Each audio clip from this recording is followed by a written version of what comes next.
Encontrei 20 teorias de One Piece que vão explodir sua mente. Precisamos começar com a teoria que leva One Piece para o espaço, pois há pessoas que pensam que o One Piece está realmente na Lua. Segundo essa teoria, os ancestrais dos dragões celestiais eram na verdade piratas espaciais, o que explica por que todos eles se parecem com astronautas. Os piratas espaciais foram para a Lua e atacaram a civilização que vivia lá, fazendo com que eles fugissem para a Terra. Esses caras criaram os poneglyphos e também iniciaram o misterioso clã de Veja. O D se parece com uma meia-lua, fazendo com que todos com a inicial sejam descendentes do povo da Lua. Isso explicaria por que os D são vistos como os inimigos naturais dos nobres do mundo. Mas como essa teoria afetaria o dia atual?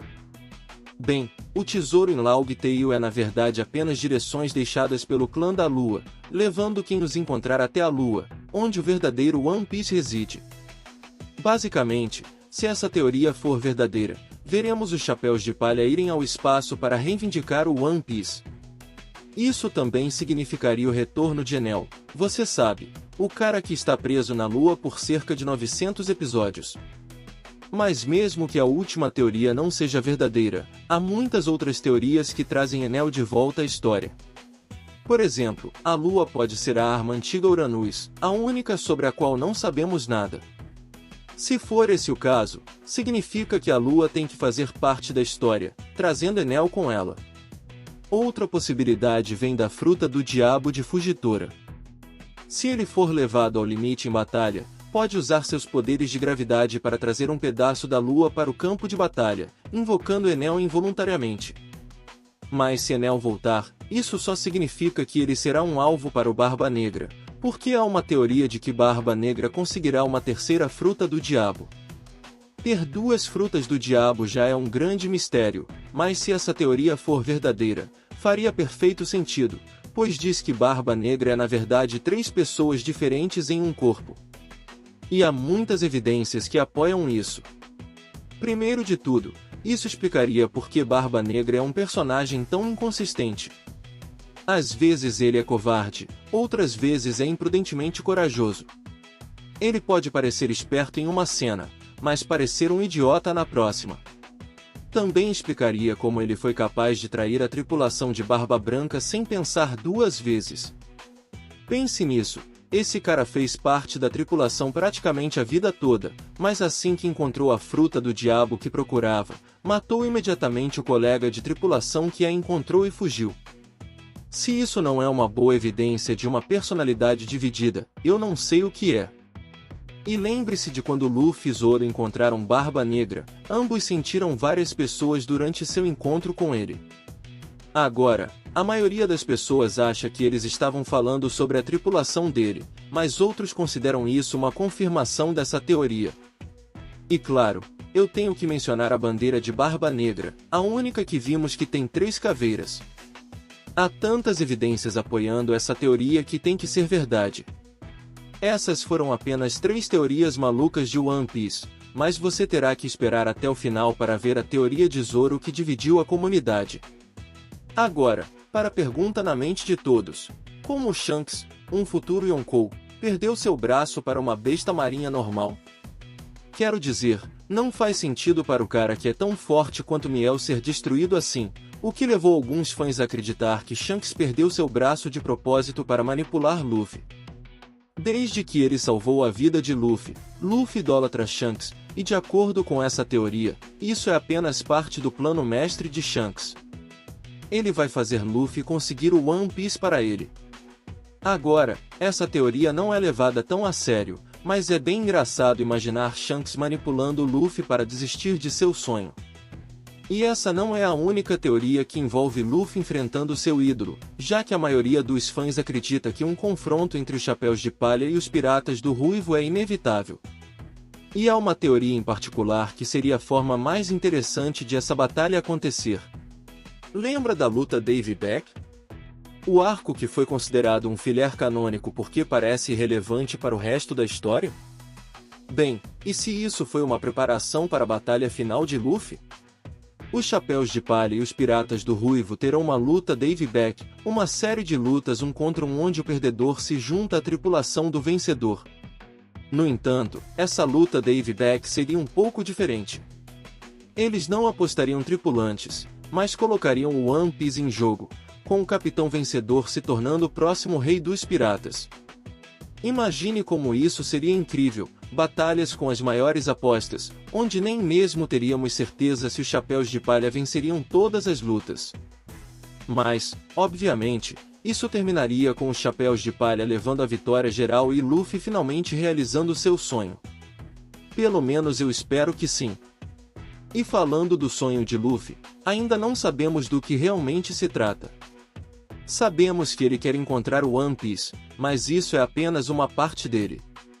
Infelizmente para nós, apenas os Chapéus de Palha e Sabor sabem sobre o verdadeiro objetivo de Luffy, mas alguns fãs de One Piece podem ter se juntado a essa lista porque acreditam que o sonho de Luffy é ter uma festa mundial.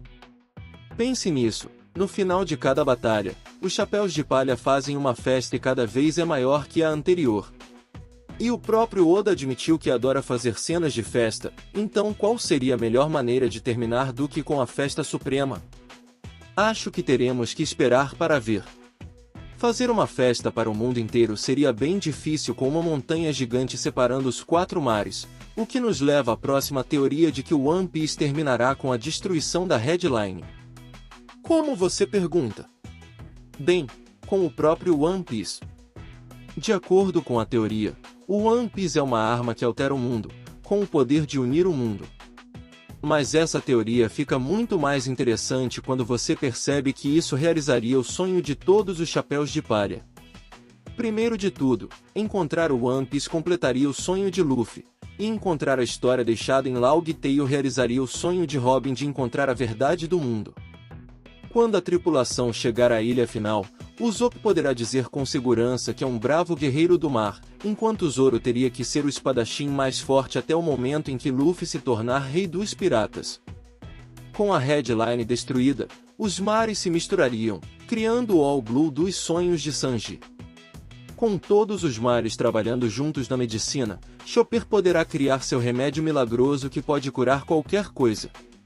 Nami poderá facilmente mapear o mundo inteiro sem restrições de viagem, e Frank poderá navegar pelo mundo inteiro com o Sunny.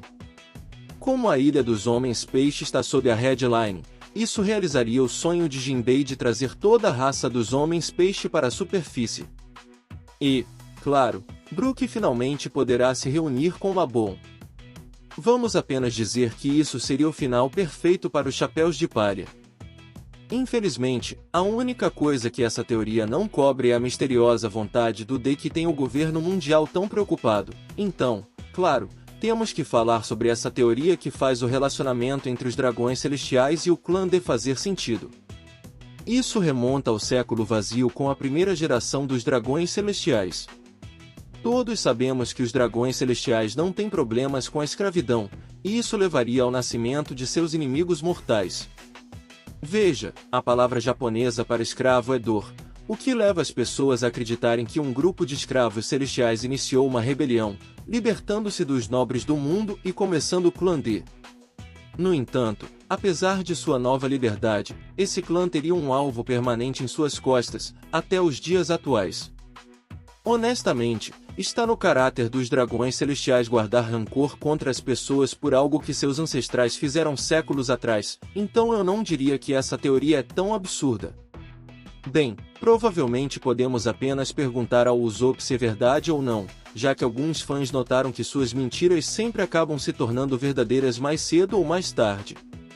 Como a vez em que ele mentiu sobre visitar uma ilha de anões apenas para descobri-la acidentalmente anos depois, ou quando ele mentiu e afirmou que sua recompensa era de 30 milhões, e adivinhe, sua primeira recompensa foi de 30 milhões. Mas a mentira mais icônica de Usopp é que ele tem um exército de 1000 soldados. Embora tenha levado cerca de 700 episódios e 15 anos, Usopp acabou superando sua mentira, recrutando mais de 10.000 pessoas em sua armada. Então, com todas essas mentiras se tornando realidade, os fãs começaram a procurar outras mentiras de Usopp que se tornariam realidade, como a ilha gigante de peixes dourados. Agora, isso ainda não se concretizou, mas acho que é apenas uma questão de tempo. Agora, Essas últimas 5 teorias estão todas centradas em Zoro, começando com uma teoria de longa data de que Zoro é descendente de Ryuma, o samurai de Wano que matou um dragão com uma única estocada. Agora, já foi confirmado que Zoro é baseado em Ryuma, mas o criador de One Piece, Eiichiro Oda, também disse que Zoro originalmente seria um membro de uma família de caçadores de demônios, levando a teoria de que Zoro é descendente de Ryuma e, portanto, é na verdade de Wano. Se isso for verdade, seria irônico, considerando que Zoro constantemente se perde, até mesmo se perdendo em sua terra natal. E falando sobre isso, precisamos falar sobre a lendária teoria de que Zoro tem o Rinnegan. Agora, é claro que essa é uma piada completa, mas quando você olha para ela, na verdade faz sentido. Veja, não sabemos nada sobre os olhos de Zoro. A única coisa que sabemos é que ele os mantém fechados o tempo todo e, de alguma forma, isso tornou-o mais forte. Se Zoro fosse um personagem de Naruto, isso seria instantaneamente reconhecido como um novo poder ocular. Talvez por isso o fandom de One Piece o tenha considerado uma piada, mas quem sabe, talvez seja verdade. Já que estamos falando sobre os olhos de Zoro, há uma teoria de que Zoro perderá seu outro olho até o final da série. Agora, esta não é a teoria mais louca, considerando que seu maior rival Miel tem olhos de falcão, então um espadachim cego poderia ser uma grande ameaça para ele. Além disso, Zoro perder a visão o tornaria incrivelmente forte, já que só no arco de Scipio ele derrotou um cara cego, levando ao desbloqueio do modo Ashura, que se tornaria seu maior poder. Finalmente, chegamos à última teoria que divide toda a base de fãs, porque se for verdade, pode fazer Zoro mais forte que Luffy, e se não for verdade, Zoro só tem força de vontade e disciplina inumanas. Esta é a teoria que afirma que Zoro pode usar o Haki do Rei dos Reis. Agora, em primeiro lugar, Zoro usou o Haki do Rei dos Reis, pois ele já deixou dezenas de oponentes inconscientes com um olhar. Mas o que torna essa teoria tão boa é a linha de Zoro que causou uma ruptura no fandom de One Piece. Ele afirmou que o Rei dos Piratas precisaria de um membro da tripulação com força de vontade implacável, o que para muitos fãs confirmou o uso do Haki do Rei dos Reis de Zoro. Afinal, isso é algo que pode ser usado apenas pelos mais fortes, com apenas uma em cada 5 milhões de pessoas sendo capazes de usá-lo. No entanto, muitos acham que Zoro apenas estava falando de força de vontade e disciplina em geral. O que você acha?